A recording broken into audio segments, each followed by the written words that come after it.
नमस्कार। अपेक्षा मीना, सह आचार्य संस्कृत, राजकीय कला महाविद्यालय चिमनपुरा।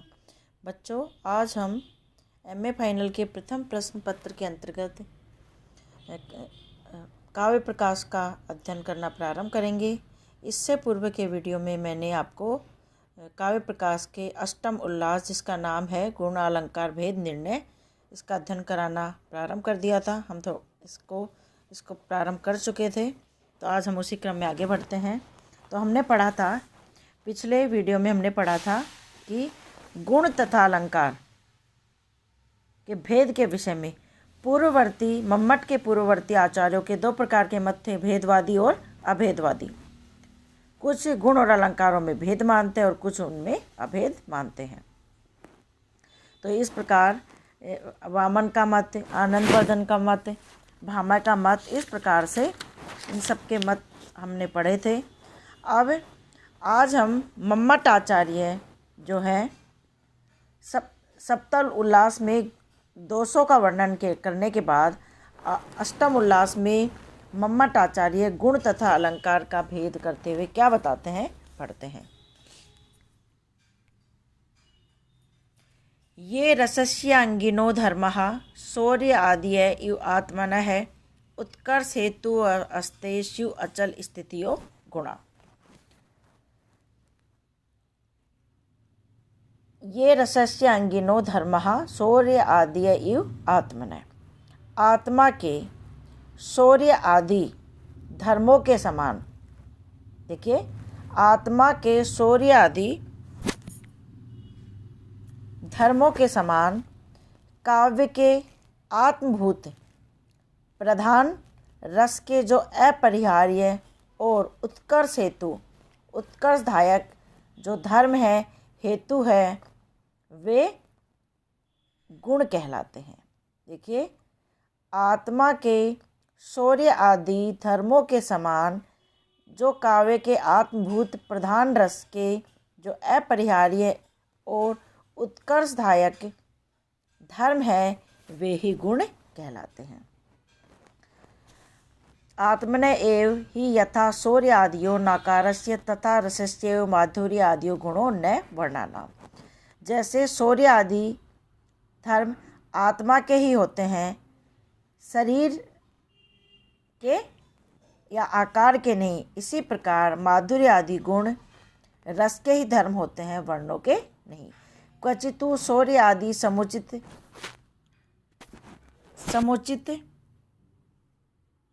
आकार महत्व दर्शनात्, कहीं कहीं शौर्य आदि आत्मगुणों के योग्य शरीर की लंबाई चौड़ाई को देखकर इसका अन्यत्रा अवश्य शूर है, इसका आकार ही शूरवीर है। इस प्रकार का व्यवहार होने से अन्यत्र असूरे अपि वितता कृतित्व मात्रेण सूर्य इति, कहीं कहीं दूसरी जगह असुर काया में भी केवल लंबी चौड़ी आकृति को देखकर यह सूर है यह, तथा कहीं क्वपि सूर्य अपि मूर्ति लाघव मात्रेण असुर इति अविश्रांत प्रतीतो यथा व्यवहारन्ति तद्वत् मधुरादि व्यंजक सुकुमार आदि वर्णानाम मधुरादि व्यवहार प्रवर्ते अमधुर आदि रसांगानाम वर्णनाम सुकुमारी आदि मात्रेण माधुर्य आदि मधुर आदि रसोपकरणानाम तेषां सुकुमार्य देर माधुर्य आदि रस प्रियंत प्रतीति वंद्या व्यवहारयन्ति। कि क्या कह रहे हैं, जैसे शौर्य आदि आत्मा के ही धर्म होते हैं, शरीर के नहीं। इसी प्रकार माधुर्य आदि गुण रस के ही धर्म होते हैं, वर्णों के नहीं। कहीं कहीं शौर्य आदि के योग्य शरीर की लंबाई चौड़ाई देखकर इसका आकार ही शूरवीर है। इस प्रकार का व्यवहार होने से, और दूसरी जगह असुर में भी केवल लंबी चौड़ी आकृति को देखकर सूर है यह, तथा कहीं शूरवीर में केवल शरीर के छोटे होने के कारण भ्रांत लोग जैसा व्यवहार करने लगते हैं, उसी प्रकार मधुर आदि व्यंजक सुकुमार आदि वर्णानाम मधुर आदि व्यवहार प्रवर्ते। उसी प्रकार मधुर आदि गुणों के व्यंजक सुकुमार आदि वर्णों में मधुर आदि के व्यवहार होने से अमधुर आदि रसोपकरणानां तेषां कुमार्य देर माधुर्य आदि। अमधुर आदि रस के अंगभूत वर्णों की सुकुमारता आदि मात्र से माधुर्य आदि तथा अतएव माधुर आदियो रसा धर्मा समुचित वर्णे व्यंजते न तु वर्ण मात्रा श्रेया अत एषां व्यंजकत्वं तद औदार्यष्यति। तो मधुर आदि रसों के अंगभूत उन वर्णों के असुकुमार कठोर होने से रस की मर्यादा को न समझने वाले भ्रांत लोग उनके अमाधुर्य आदि का व्यवहार करते हैं। इसलिए यह समझना चाहिए कि गुण माधुर्य आदि वस्तुतः रस के धर्म है। वे माधुर्य आदि योग्य वर्णों से अभिव्यक्त होते हैं, केवल वर्णों के आश्रित रहने वाले नहीं है। इस प्रकार ये वर्ण जिस प्रकार उन माधुर्य आदि गुणों के व्यंजक होते हैं, इस प्रकार उसका उदाहरण हम आगे पढ़ेंगे। इस प्रकार गुण के लक्षण में रसोत्कर्ष, रससंज्ञनो और रसनिष्ठत्व। गुण के लक्षण में रसोत्कर्षत्व एवं रसनिष्ठत्व ये दो धर्म समाविष्ट होते हैं और ये दोनों ही गुण रस के लक्षण बनते हैं। अलंकारों में ये दोनों बातें नहीं पाई जाती। रस के अभाव में भी शब्दालंकारों की स्थिति होने से इनमें रस व्यभिचारित्व नहीं है और न वे अव्यभिचारेण रसोपकारक ही होते हैं। आगे देखिए अगला सूत्र। उपकुर्वन्तीं तत्समतं ये अंगद्वारेण जातुचित हारादिवद अलंकारा अस्ते अनुप्रासो उपमा आदि है। और उपकुर्वन्ति तम संतम ये अंगद्वारेण जातुचित, और जो काव्य विद्यमान उस अंगी को, ये अंग द्वारेणी, उस अंगी रस को शब्द तथा अर्थ रूप अंगों के द्वारा सर्वथा नहीं अपितु कभी कभी उपकुर्वन्ति उपकृत करते हैं, उत्कृष्ट युक्त करते हैं। वे अनुप्रास और उपमा आदि शब्दालंकार और अर्थालंकार शरीर के शोभादान द्वारा परंपराया शरीरी आत्मा के उत्कर्ष जनक हार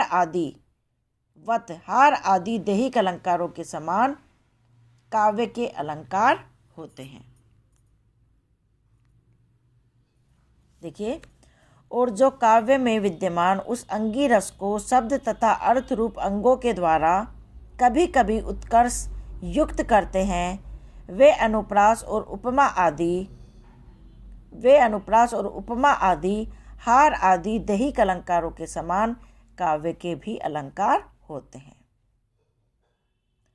शब्द तथा अर्थ रूप अंगों के उत्कर्ष के द्वारा काव्य में यदि संभव हो तो उस विद्यमान मुख्य रस को उपकृत करते हैं, उसे उत्कर्षदायक करने वाले होते हैं।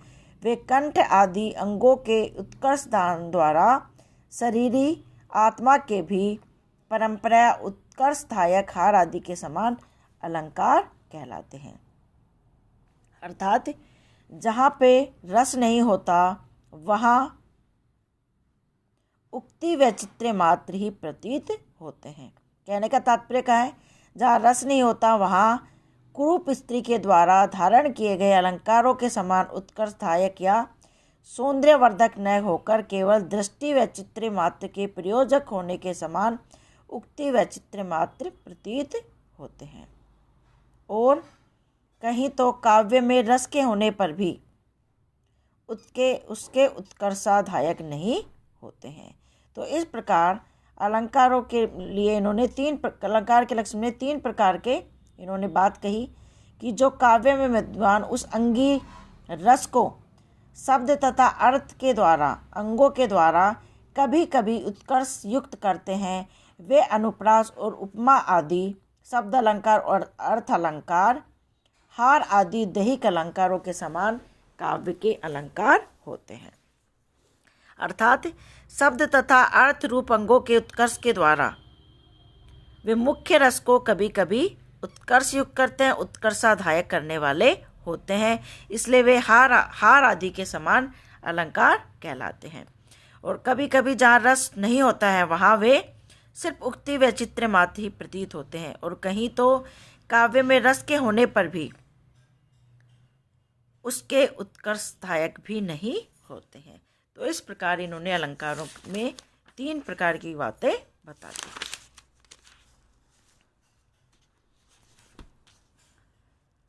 उदाहरण के लिए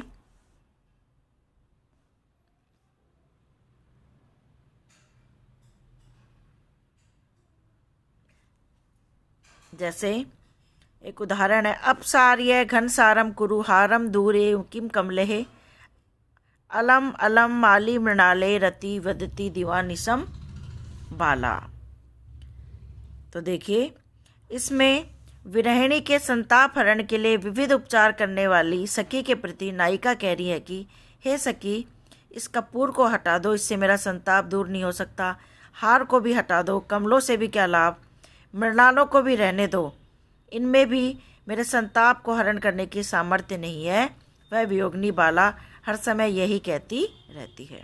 तो इस प्रकार यहाँ वाचक शब्द के द्वारा अनुप्रास रूप शब्दालंकार काव्य में विद्वान विप्लव श्रृंगार रस रूपी अंगी रस का उत्कर्षदायक ही होता है।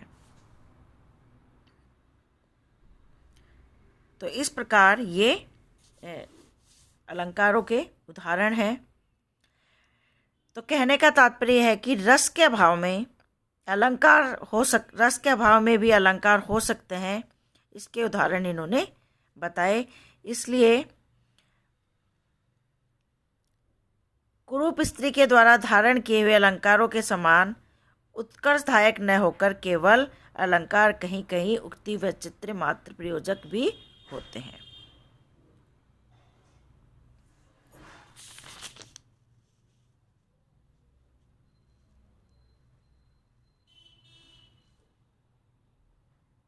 तो इस प्रकार मम्मट आचार्य ने यहाँ पे काव्य में गुण और अलंकारों का भेद बता दिया। कैसे कि उन्होंने बताया कि गुण किसे कहते हैं, आत्मा के शौर्य आदि धर्मों के समान प्रधान रस के, काव्य के आत्मभूत प्रधान रस के जो अपरिहार्य और उत्कर्षदायक धर्म है वे गुण कहलाते हैं।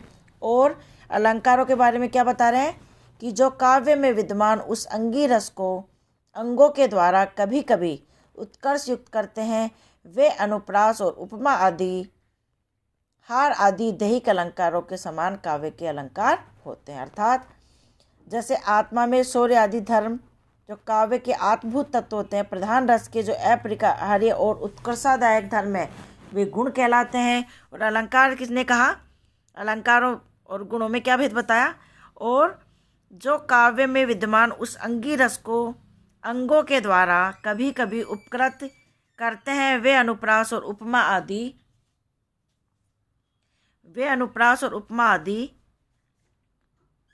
हार आदि के समान काव्य के अलंकार होते हैं। तो अलंकार जो हैं वे शब्द तथा अर्थ रूप अंगों के उत्कर्ष के द्वारा काव्य में यदि संभव हो तो उस विद्यमान मुख्य रस को कभी कभी उत्कर्षाधायक करते हैं। वे कंठ आदि अंगों के उत्कर्षाधान द्वारा शरीरी के भी उत्कर्षाधायक हार आदि के समान अलंकार कहलाते हैं। जहाँ रस नहीं होता वहाँ वे कुरूप स्त्री के समान अलंकार धारण किए स्त्री के समान सिर्फ उक्ति व चित्र मात्र प्रतीत होते हैं। और कहीं कहीं तो काव्य में रस के होने पर भी उसके वे उत्कर्षाधायक नहीं होती है। तो इस प्रकार इन्होंने मुख्यतः काव्य में गुण और जो अलंकार है उनका भेद इस तरह से बताया।